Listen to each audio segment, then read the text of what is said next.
Explain to us the reports. The key concern is crime. Why is that? Yes, Rosie, yes, this survey of more than 500 people did find that crime was the top concern. 1 in 5 people in South Yorkshire said that crime was a major issue here.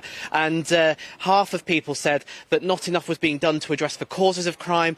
More than a third of people were experiencing antisocial behaviour. And 45% of people said the battle against crime was going badly. And a third said they don't feel safe in their local area. Now, someone who is dealing with this problem is the South Yorkshire Police and Crime Commissioner, Dr Alan Billings. Alan, thank you for joining us this morning. Those are some pretty stark statistics. Were you surprised by them? What do you make of them? No, wasn't surprised, because my own surveys indicate the same, that crime and antisocial behaviour, it's often antisocial behaviour as much as crime that people are most concerned about. Of all the issues, including things like education and housing and so on, they often top the list.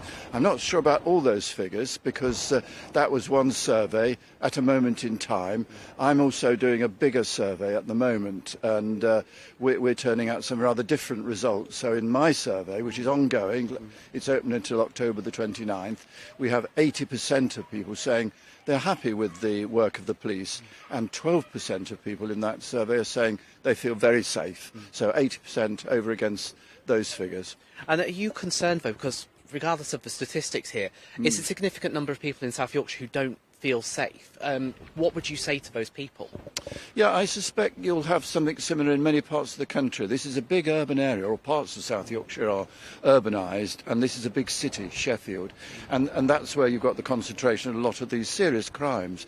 And I think you have to remember we've had 10 years of police cuts now, and we're feeling the results of that. I mean, you can't cut those numbers out of police forces and leave them without resources and not have an effect. And I think we saw during that period the growth of things like organised crime gangs, the growth of the drugs market. They're really significant issues for us here, as indeed in other urban areas, and I think that's a lot to do with it. And the government's saying that they've given the police the biggest funding increase for a decade, and that the 2014 Act gives more local powers. And of course, in addition, you have the power as Police and Crime Commissioner to put up your share of the council tax to get more money for policing. So if you were...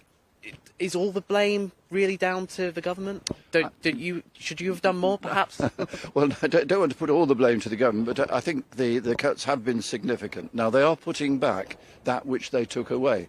So the 20,000 extra officers across the country is a restoration, takes us back to where we were in 2010.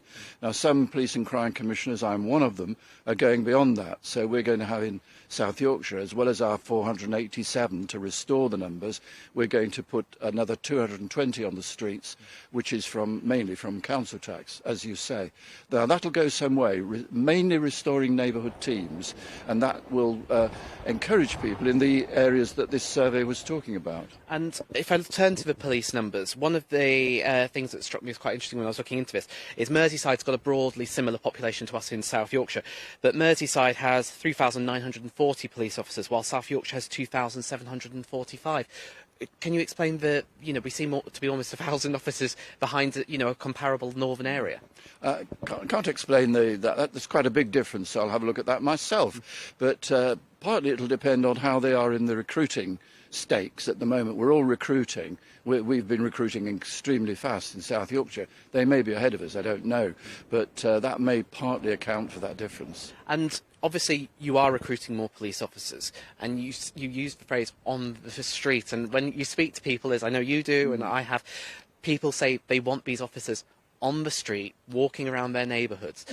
How confident are you that those officers will be on the street patrolling and not, in the police station doing other work, but not out on the beat where people want to see them? Well, people always say they want more visibility. They want to see high visibility jackets down their road. Now, clearly, the 20,000 that were lost weren't all officers on the street. They were detectives who you won't see because they're in plain clothes.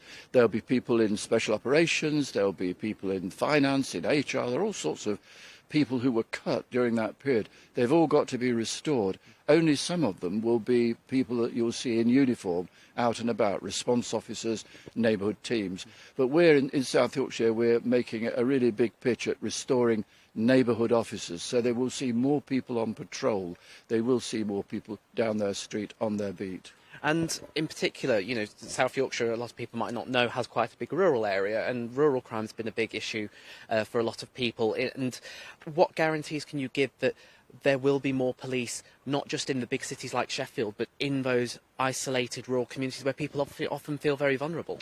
No, it's a very good point, because that is exactly what we find here. We're a mixture of urban, big city like Sheffield, big towns, Doncaster, Rotherham, Barnsley, but also in between rural areas. Some of those are the former pit villages, so they're semi-urbanised, but there are a lot of rural communities. So I meet with farmers, I meet with rural groups of all kinds, and we're making a big effort to do something about rural crime. I'm producing a police and crime plan for next year at the moment, and that have a big rural element in it to make sure that they do get their proper share of resources. And how difficult is it to keep up with the changing nature of crime?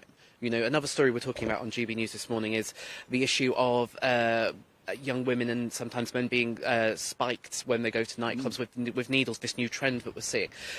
How big a problem is that in South Yorkshire, do you know?